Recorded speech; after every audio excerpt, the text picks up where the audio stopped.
Et bonjour, ici Sébastien, j'espère que vous allez bien. Je suis en direct du cinéma Saint-Eustache pour venir voir le nouveau film de Sam Mendes, 1917, qui se passe durant la Première Guerre mondiale. Je vais aller voir ça et je vous reviens immédiatement après.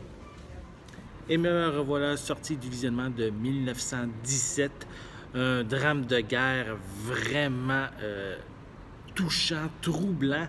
En fait, c'est l'histoire de deux soldats britanniques qui ont comme pour mission d'aller voir un autre groupe de soldats qui est plus loin dans la région et qui, l'autre groupe doit justement mener une attaque contre les Allemands. Et c'est un piège en fait, donc l'autre groupe a découvert justement que c'est un piège. C'est pour ça que les deux soldats doivent partir en mission pour prévenir les autres membres, les autres soldats du piège et éviter justement un massacre de 1600 soldats. Donc c'est cette mission qu'ils doivent parcourir, qu'ils doivent faire. Et c'est assez spectaculaire comme film, puisque l'ensemble du long-métrage est tourné comme si c'était un plan séquence. Oui, on se doute que c'est pas un plan séquence direct, là. Il y a certaines coupures, mais c'est vraiment très très bien fait, qu'on voit pas vraiment ça, ces coupures-là.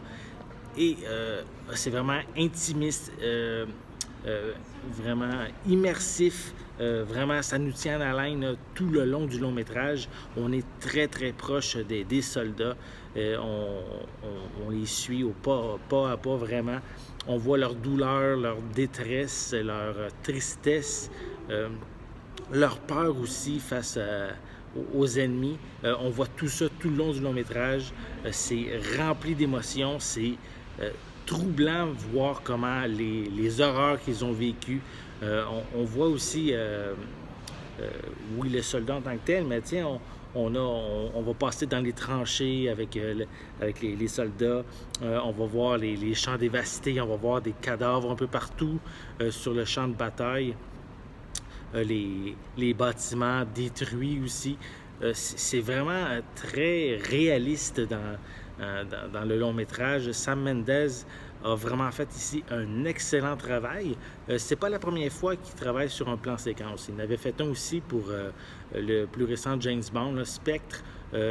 Comme la scène d'introduction avait été faite en plan séquence aussi. Et donc, mais ici, il a fait le long-métrage au complet comme ça. Et c'est vraiment spectaculaire comme film. On reste vraiment accroché tout le long.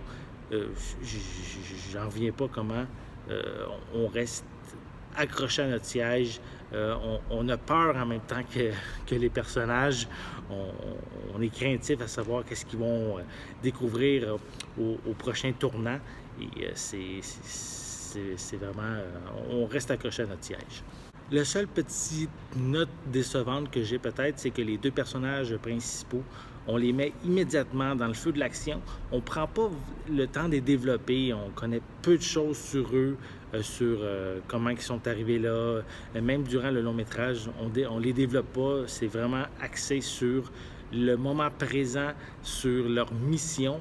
Et j'aurais aimé en même temps peut-être en découvrir un peu plus sur eux. Hein? Donc c'est le but aussi d'un film de connaître les protagonistes. Malheureusement, ici, c'est pas ça. C'est vraiment axé sur la mission des soldats.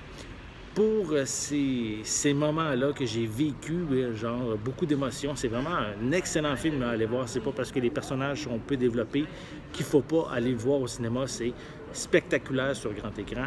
Pour ces raisons-là, je vais lui donner une note de 8,5 sur 10.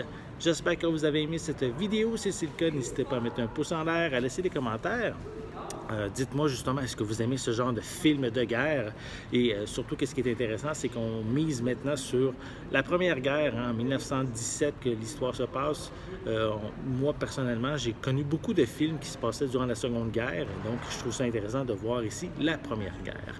Et en passant, n'oubliez pas non plus de vous abonner à ma chaîne afin de rester à l'affût de mes prochaines capsules. En attendant, je vous souhaite une bonne journée, une bonne soirée et je vais être de retour très bientôt. À la prochaine!